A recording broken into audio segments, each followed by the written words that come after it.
And actually, you know what? Our next guest is on the line, and I don't think he's too far from Nashville either. Let's get him on the show. Let's get our old friend back on here.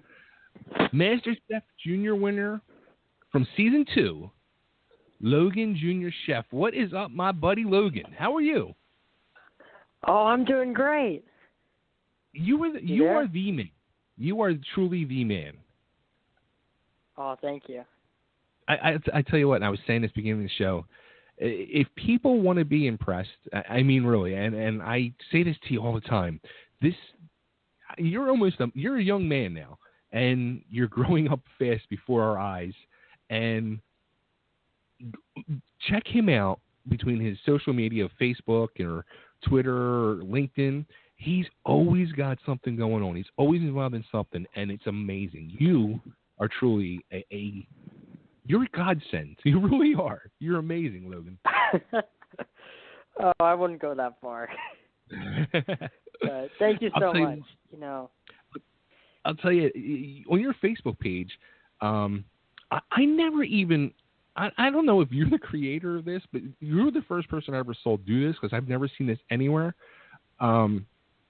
Breakfast nachos. Oh, yeah. I know those. That was kind of a cool idea. I really came up with them. And there was this local chef that did them, and I was like, oh, man, these are so good. I mean, these are, like, pretty cool. And then I was like, well, how can I make them better? And so I tweaked it around a little bit, played with it. I really took some time on them.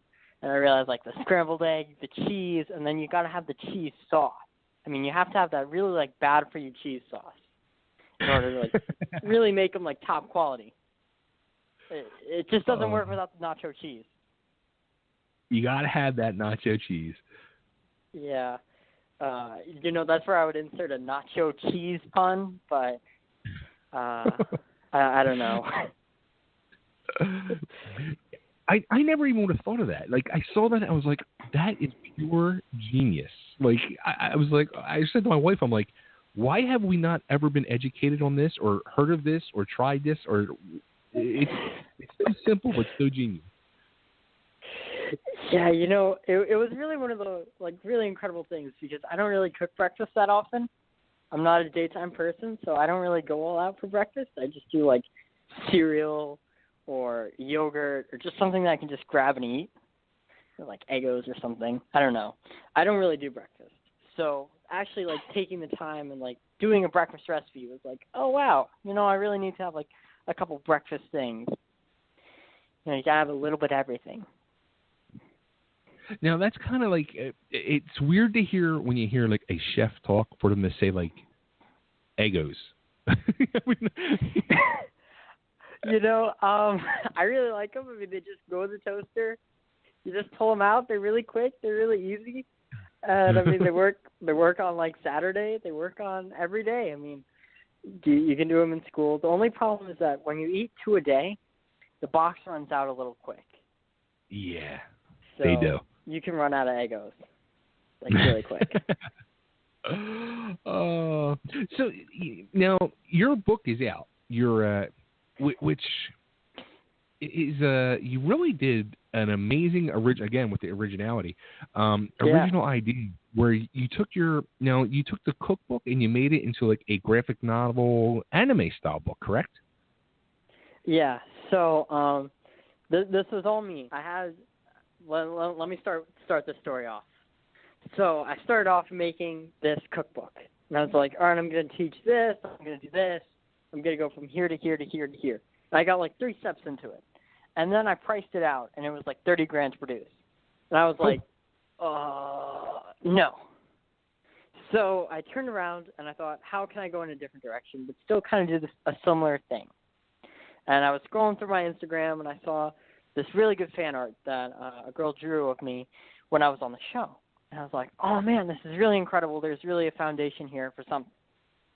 So I kind of kept on thinking about it, and I was reading my graphic, like Shakespeare, reading my graphic Hamlet. And I was like, all right, here's my breakthrough. I'm going to put a graphic novel adventure cookbook. And then I was like, all right, this is going to be amazing. And then I was like, well, it's going to have to be a series. So I made this mouthful of a thing, this mouthful of a concept that's this brand new graphic novel adventure cookbook series. There it is. That's and I'll tell you what, love it. So from there, I contacted the artist, and her name's Cindy Tan. She's in Indonesia, and Okay. she's never gone to art school. She's wickedly talented. I mean, like, whoa. She can draw. I mean, I can't draw for anything. I mean, you're lucky to get a stick figure out of me.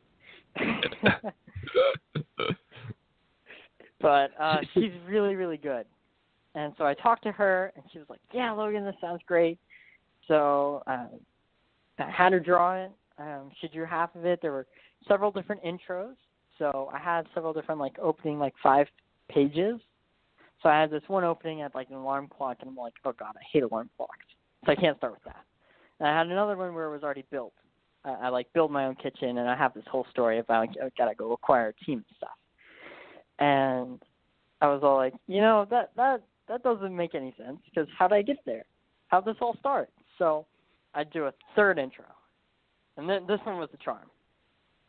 This one was, I was, like, climbing on this, like, mountain, and then I go and meet the master, and I talk to him, and then he's all like, you need a bigger challenge.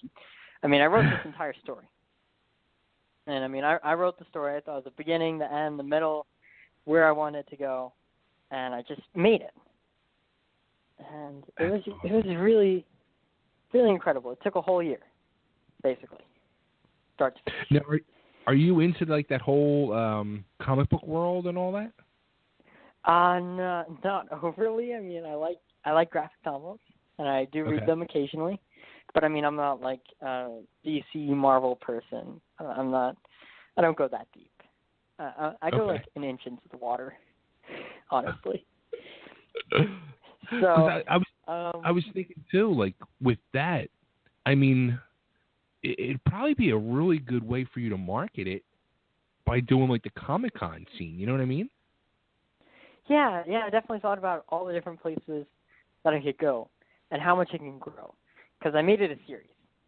So that was step one of, like, I'm going to make this into a series. So I'm going to have, like, more adventures. I'm going to have, like, a team, and then there's going to be this other guy that comes in, and he's going to be the ninja, and he's going to steal ingredients and cause problems and wreak havoc. And, I mean, it's kind of funny to come up with, like, action superhero drama in, like, the food world. Because, I mean, love it. What's the worst that happens? The company comes and turns off your gas, and you can't cook with fire for a whole, like, book. I mean, how do you get, like, oh my gosh, we got to go save the city or anything? So I had to start thinking about how can I get drama. And with the creation of the ninja character, who's coming in the next book, which will come out once I, like, the first one, like, really good. Because the first one's out. But once I sell that one, then I'm going to be all like, all right, I'm going to go for book 2. And it's now, was just ninja. Oh, go ahead. I was going to say, the master you mentioned earlier, is that Gordon Ramsay? You're going to have to read the book on that one. He's Good actually answer. modeled after a local chef that did an hour class on seafood with me. That's all the formal training I've had is 1 hour on seafood because Mom's allergic. So it's modeled after him. Nice. And I really thought about it that way. And then it could also expand into, like, anime, because I mean, you can animate it, turn it into a TV show. Oh my gosh, there we go. It's just grown. And from anime, it can go into movies and, like, all sorts of incredible stuff of, like, superhero chef drama. The options are endless. That's brilliant. Yeah, thinking. I mean, I really made it so that I can scale it with me. I can really grow in it. I'm still growing. I mean, I'm getting out of, like, a little kid. I'm 15. I've got a lot of responsibilities, and I've got a lot to do. And so I wanted to make it so that the story could grow with me. The whole concept could really grow and expand. And did I see Jessica Biel wrote the foreword to that too in your book? That is correct. Yep.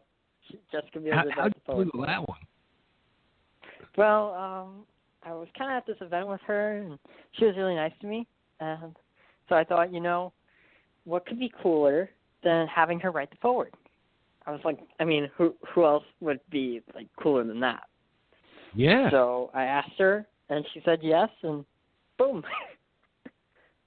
Oh, that's awesome. Good for you, man. Congratulations. Yeah, it was massive because the artist, he drew it on real paper. So it has to be FedEx to the U.S., and then I had to scan it into digital. And then I had to try and have her color it. Well, little do you know in the comic world that the artist, the illustrator, doesn't do the coloring. Right. So she had, like, zero color sense. So I had to send it to the Philippines to get colored. And sending it to the Philippines was easy. But getting it out of the Philippines, I mean, that was really hard because they do a lot of pirated movies. So they don't really let you send any files out of the Philippines. So we had to have this whole, like, all right, how are we going to get this, like, USB or this little micro SD card back to the U.S.? And we had this whole, like, thought of, like, oh, my gosh, we sent the art over there and now it's colored, but how do we get it out? So that took a while. And, I mean, how we did it was she mailed us a bag of, like, little anime goodies. And there was a little stuffed Pikachu. And inside of Pikachu was the little SD card. So you could cut open Pikachu and search around and get the little SD card that had the entire book on it. And it was funny. I mean, she had another one that was loose in there, that if they did find that one, we would have a second one. So luckily we did not have to cut open Pikachu. But that was kind of our plan. Do, like, Operation on Pikachu. That is wild. Yeah, so creating my Logan Chef Notes and Half Baked Tales was just like, oh my god, it took forever. And there was always something else crazy that happened. Like, there's always, like, you have to plan for, like, computer crashes and, oh my gosh, what do we do now? And all sorts of just craziness. No, and actually, there's just so much.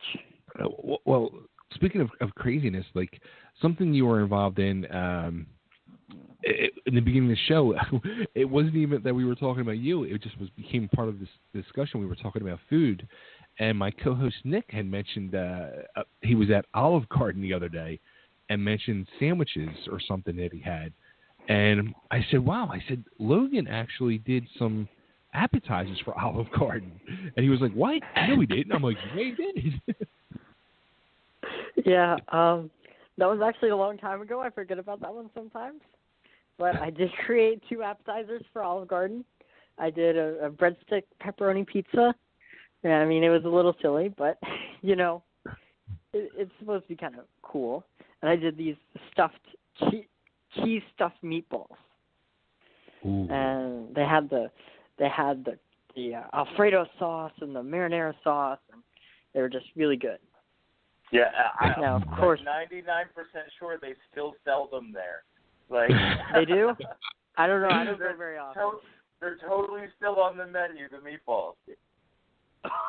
Oh my gosh! I don't go there very often, so it's just like, oh, the event's over. They took it off. Wow. That's wild. Yeah. Now, so there was a whole challenge of creating those with, like, you can't really bring in any new ingredients. So they gave me a list of all the ingredients that they have in an Olive Garden. And I was allowed to come up with 2 unique appetizers. So I was like, whoa, like marinara sauce. This marinara sauce, and then there's, like, the Italian vermicelli sauce, and then there's, like, the Alfredo sauce, and then there's, like, well, we have lemon juice, but we don't have lemon zest. I'm like, oh my god, so weird. So they had, like, a 100-item list, and I got to make my appetizer from it. That's wild. No, I was looking on your Blogspot site, and your latest thing. Oh my gosh, not the blog. Oh no. Well, you had put up Okay. the other day, you were at a place, I forget where it was, but you were having like corn dogs and some other things. Oh yeah, fried green Jackson, tomatoes. Mississippi. Yes. Yeah. And I was Yeah, I thinking just to wrote myself, that one. I was thinking to myself, like, when you walk into a restaurant, do people recognize you and get nervous, like you're going to like bash their food or show them how to do something? If I wear a bow tie or a chef coat, 100%. Now, if I just wear like one of my like one-off chef coats, and they kind of like look at me like, haha, you're just a kid in a chef coat. But when I walk in there like wearing a bow tie or at a local place, like in Memphis, they can sometimes feel like, oh gosh, he's here. So sometimes I get like little sneaks of stuff and like stuff that's fresh off the grill. You know, there's a little bit of like you eat with me, you can have like the ribs that are like right off the smoker. See that, Nick? You know, So a little we bit got to of do a perk road there. trip. Nick, we got to do a road trip. We go down to Nashville, stop, and we can hang out with Cherish Lee and our Nashville friends, and then we go over to Memphis and we can eat amazing food with Logan. Oh, definitely, dude. Yep. We drove through Memphis during our road trip, and like I had the best barbecue of my whole life. All right, which place did you go to though? Just Well, asking. No, this was like probably 10 years ago, so and it was literally everywhere we could stop we went to. Oh. That just describes everything. Yeah, Memphis is a great food town. Didn't you just weren't you just a judge recently for a barbecue place or something, or a local barbecue contest? Yeah, I do Memphis and Made sometimes, which is the World Championship barbecue contest. Oh wow! It's really big. It's really, really big.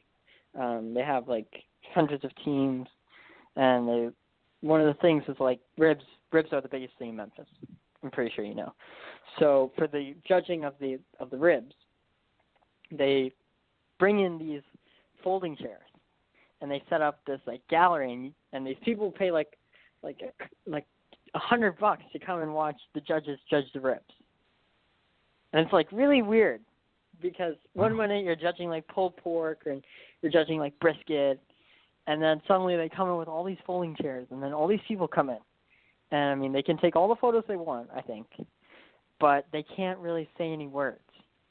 So they're silent, and it's really weird. I mean, you almost have to be there to experience it. It sounds kind of weird. Yeah, it was kind of spooky the first time it happened. Oh boy! Wow, you're living a hell of a life, kid. You really are. Yeah, I do a lot. I try and make sure that I'm always in motion. You know, there's always something else I'm working on. It's always, even if I'm like taking a break, I'm taking a break and I'm doing something else. Like, even though I'm kind of on a holiday break right now, I still got Thanksgiving to worry about. And I've got, well, how am I going to do my turkey? How am I going to do this on social media? I mean, Thanksgiving's a massive food event. So yeah, I was going to say, what's on the? Like, I was going to say, what's on your Thanksgiving menu? I was going to say. All right, so, you know, for the most part, I leave Thanksgiving to Mom. I try and take it really traditional. So I make my turkey. So I get a turkey, and I get to make it how I want. Now, I used to do the spice rubbed one way back when I was like 8 or something, and I've kind of evolved it. I've gone past the spice rub, and now I do this cranberry brine. So I brine it for like a day in this cranberry juice, salt, sugar, you know, standard brine, maybe some aromatics, and the turkey turns kind of pink. It's really cool. And then I used to have my friend's dad cook it in green egg, but just fry it. And I normally put a bacon lattice on it also. I mean, of course, got to have bacon on it. Absolutely. So now, that's kind of what I do. Now, when you cook yours, now, as a matter of fact, I was talking to somebody the other day, a friend of mine, and he was saying he tried cooking his first turkey this year, and it came out dry, and he wasn't doing turkey this year. He was going to do ham. And I said to him, you know, my wife does it in actually cooks it in a plastic bag, an oven bag, and it comes out so juicy Yeah. every year. You use the bag too, or? I don't use the bag. Mom does the straight up oven with the base, really classic. I mean, timeless. Okay. Timeless turkey, timeless flavor, comes out great. I mean, that's like all day. Your mom's cooking it. I mean, Right. it takes you back. But for me, I used to do it on a green egg. It's scary. Now I'm gonna fry it. Oh, really? I was gonna say you said you cooked your first turkey at 8. I'm gonna be 48 next year, and I've never cooked a turkey ever. So. You have to go, I think, a minute per pound or something like that. I know there's this whole turkey equation. I forget it, honestly. But there is some math involved. So when selecting your turkey, you have to think, well, how much turkey do I want? How much turkey can I eat? And how much turkey do I want for my friends? So you have to factor all that in there, and then you have to put it through your own, like, well, if I get this one, then I have to cook it for, like, 2 hours, but I'll have enough turkey for me and, like, all my friends. That's if it turns out good. Now, you can go with one that cooks a lot quicker, and if it turns out great, you'll only really have enough for yourself and, like, one friend. So, like... Oh, that's too funny. Too funny. So I guess your friends become plentiful over the holidays where they want to come eat your food. Yeah, well, it used to be my friend's dad, and I kind of had this turkey off because his Dan used to like make the best turkey, and then I came along, and now I make the best turkey, and so now he has stopped cooking my turkey, and it's pretty funny because I beat him like 5 years in a row. It was terrible. I mean, it's like they like my turkey better than their own turkey, and that's like, oh. So, yeah. Hey, Nick, my co-host, just sent me a message on Facebook, and he said that there's people on YouTube trying to recreate the meatballs that you made for Olive Garden. Really? Wow. I never did that. How about that? That's really cool. Kind of interesting. I mean, that. Thank you very much. I mean, I don't really know. Now you'll have to go and watch that and see people try to be see how you. close they get. Yeah. The thing is, like, I can't really make my own recipes. So it gets really funny when, like, someone digs out this recipe that's, like 3 years old, and I mean, I cooked it once and then forgot about it. And then they're all like, well, we want this. And then I have to, like, scratch my head. I look at the recipe. I see what I did. And then I see how I can do it better. That's my step-by-step process. I mean, I look at it and I go, oh, yeah, I did that when I was, like, 10, so 5 years ago. And let's see. What did I do then? What can I do now? How can I improve it? And it's really funny because I see kind of how much I've grown when they pull out, like, this beet salad. I swear to God, I hate this beet salad. I made it. I made this beet salad when I was 8. Now, I have a lot of gripe against it. So I made this beet salad. It's roasted beets, Brussels sprouts, spiced honey Gastrie. Super simple. And it follows me everywhere. I swear it's my signature dish. And it frustrates me so much that I'm the chef that says, oh, yeah, my signature dish, it's a salad. I mean, what kind of chef are you? That's like, I'm almost a pastry chef. I mean, it's terrible. So, that says a lot about you, though, right there, where you're not satisfied with yourself with what you've done.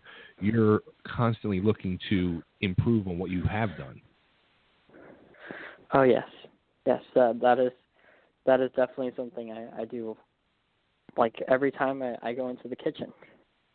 I mean, and the worst thing is I can't quite improve my salad. I mean, there's really nothing to change because it's so simple that like you can make it. I can make it in my sleep almost. I mean, it's like I know every step, I know every ingredient, I just know it all. It frustrates me because I have to say, oh yeah, my signature dish is a salad. But it also says something that I can have a salad be my signature dish. It's also like a big statement in some way. Like I'm good enough to have a salad that I make be the best. That's wild. So it's pretty cool. And speaking too, like you said about how much you can see how much you've grown, like do you go back and see that video, like those MasterChef videos? And I was like seeing clips today as I was going through, putting some questions together for you. And I was saying to myself, I'm like, wow, look how much he's grown in the few years since you won. I mean, you can see the tremendous difference. Do you say that to yourself? Yeah. Mainly I don't look at the clips. Mainly I just see the clothes. So like I was just going through my closet and I found this like T-shirt that I like had as like an undershirt, and it was really big on me. I like hold it up, it's like tiny. I mean, like really small, and I'm all like, I fit in this? And I was like, yeah, you fit in that like 4 years ago, and I was like, oh my gosh, I'm like giant now. Because I mean, I've always been kind of small, kind of like short, But now that I'm actually like taller than people, it's like, oh my gosh, I'm tall. Oh, that's awesome. That is so awesome. Look at you. You're growing up before our eyes, Logan. You really are. Yep. And it's kind of funny to see, like, I have almost every moment, like, captured in a way. Because you can see that since I do so many events, that although I forget, like, all of them, honestly, I just forget them all. But when you go back through, like, YouTube and Facebook and Instagram, you can see how I've, like, grown. You can see, like, well, this year my face got, like, a little bit longer. I got taller. I got bigger. You can see that, like, I have bigger muscles now. I'm just straight up stronger. And you can see that this is where my phone took not my phone, my food changed. You can see this is when I decided to move on from Asian cooking. You can see this is where I've decided to turn to simplicity. You can tell that this is where I've gone to sustainability. You can tell that this is where I'm thinking about vegan. Like right now I'm thinking about vegan and some other stuff. And you can see how I find a new challenge like almost every other month. So like every 2 months I almost change. And really seeing that is incredible. Like now I'm doing vegan and bread. Like I did bread way back when I was like 3. So I'm returning to bread. It's mind blowing to me that you say that. Like I was doing bread at 3. Yeah, I have all sorts of bread stories about capturing the wild yeast on the cabbage leaf, doing the King Arthur flour bread making class that I've almost forgotten about. That my mom took me to when I was like 3, and I stood on her lap and made bread. And I had a bread machine, and I made bread. And I was fascinated by bread. And then I moved on. And now I've come back to it with, I'm starting to be more interested in French cooking and simpler cooking. And really letting each ingredient sing. Like, if you look at my older recipes, they're more complicated. They're just more gargled. Right. I mean, they're good. I mean, they're good recipes. But if you look at my newer stuff, you can tell that I've done just as much with less. That's being smart. So, yeah, being way more like resourceful and understanding how each ingredient blends together, and blending ingredients and textures within dishes, within menus, within weeks and days, within entire months and trends. And kind of being my own, oh man, what's that dude's name? Oh my god, I forgot the name for the key point. like the maestro or the guy waving the baton in a symphony. That guy. The maestro, yeah. I'm kind of like that with flavors and textures and understanding that each note has a spot on a plate. And understanding that cooking is as much an art and a science as painting or anything else, even like music, which I mean I'm kind of fascinated with, even though I'm pretty bad at it. So, I mean, figuring out like, all right, so this note goes here, this note blends into that note, which blends into this note, which goes back through the entire meal. It's really fun. And then like taking that to like a chef and talking to them. And then they're all like, well, how long did it take you? And I say, well, it took me about 7 hours to make a menu. They're all like, oh my God, 7 hours. How'd you do that? How? I was doing my supper club one day, and I scheduled it, and I had like one thought. I was going to do something with pork belly, and that was about it. That was all I had. Day of, or like day before. I go to the market. I get all my stuff, and I have like scallops and brie and all this stuff, and I have zero plan. Mom's like, Logan, it's the day before, and you don't have a plan. I mean, you kind of need to come up with a plan. And I said, all right. So, kind of slept on it. Day of, made a plan, made a full 7-course meal, and made every ingredient fit in where it was supposed to in like 7 hours, and completed it. So, it's kind of like waiting to do your homework while your teacher's like looking at you, basically. I mean, that's the best way to explain it. So one thing I was wondering too, like, as you are Logan Jr. chef, and I was thinking, like, as you're getting older now, you're 15 now. When you become 18, are you going to become Logan Senior chef? I have no clue. I don't really have a plan for that. I just have, hopefully by then I'll be enough to be like Chef Logan.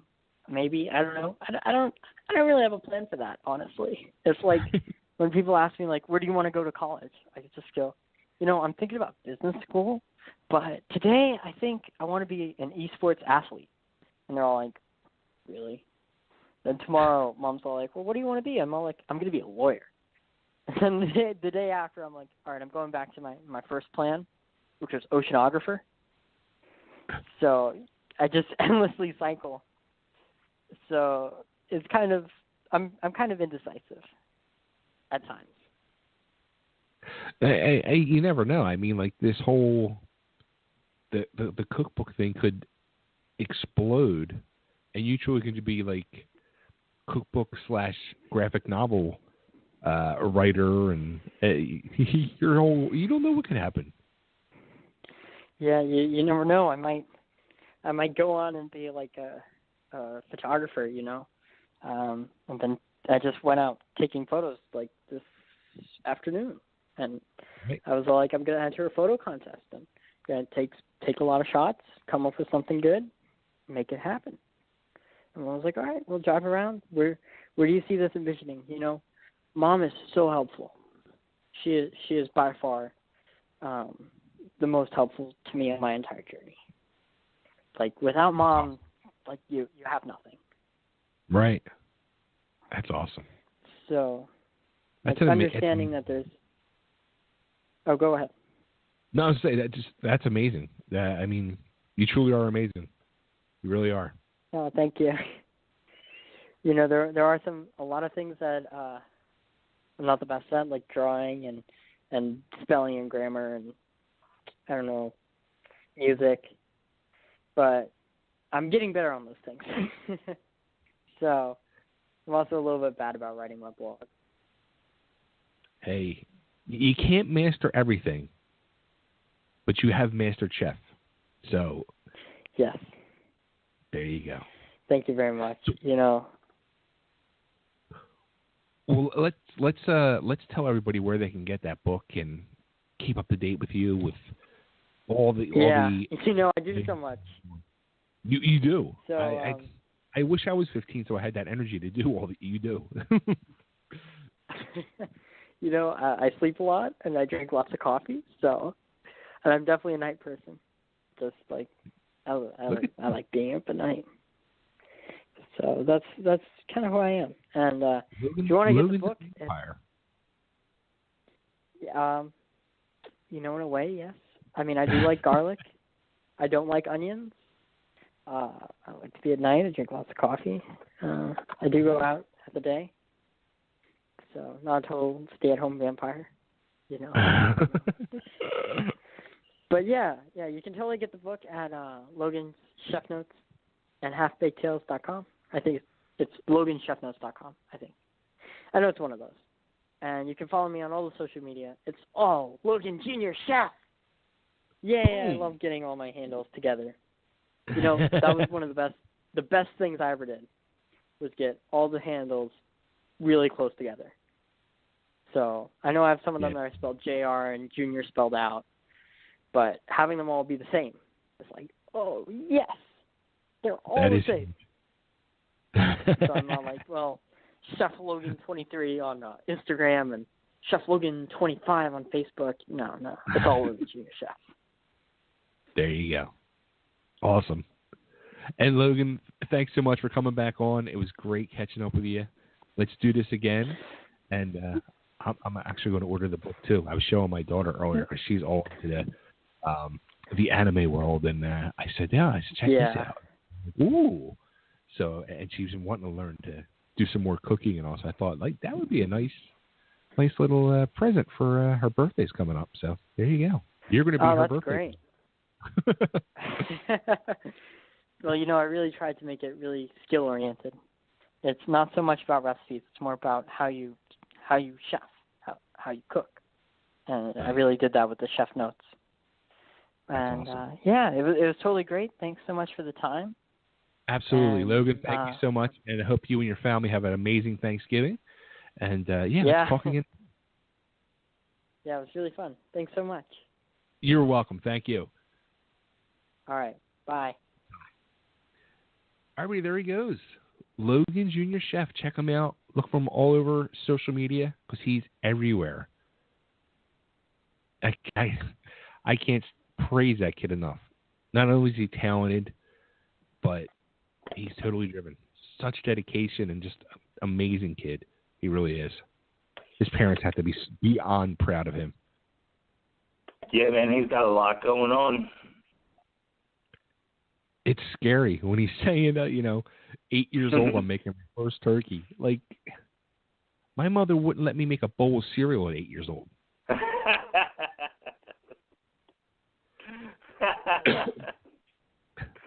Oh, that's funny. Oh, wow. That's amazing.